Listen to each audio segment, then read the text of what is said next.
भगवान राम जब सत्य के लिए लड़े, उनके पास संसाधन नहीं थे, उनके पास तो रथ भी नहीं था।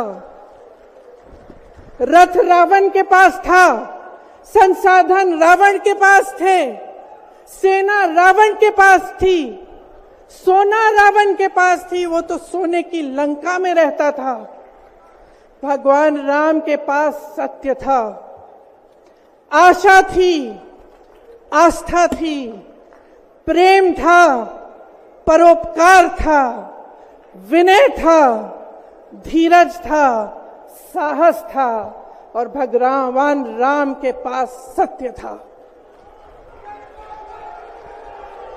मैं सत्ता में बैठे हुए सरकार के जितने भी सदस्य हैं, अपने प्रधानमंत्री नरेंद्र मोदी जी को याद दिलाना चाहती हूं कि इस जीवन राम भगवान के जीवन गाथा का क्या संदेश था। सत्ता सदैव नहीं रहती, सदैव नहीं रहती सत्ता। सत्ता आती है, जाती है, अहंकार चूर चूर होता है एक दिन। यही संदेश था भगवान राम का, उनके जीवन का।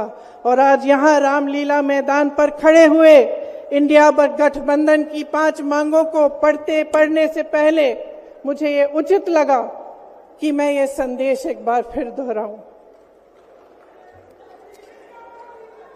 इंडिया गठबंधन की 5 सूत्री मांगे भारत के चुनाव आयोग को लोकसभा चुनाव में समान अवसर सुनिश्चित करना चाहिए।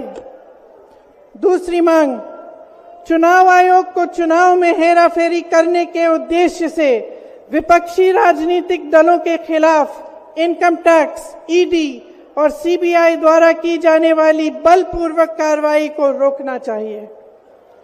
तीसरी मांग, श्री हेमंत सोरेन एवं श्री अरविंद केजरीवाल जी की तत्काल रिहाई की जाए।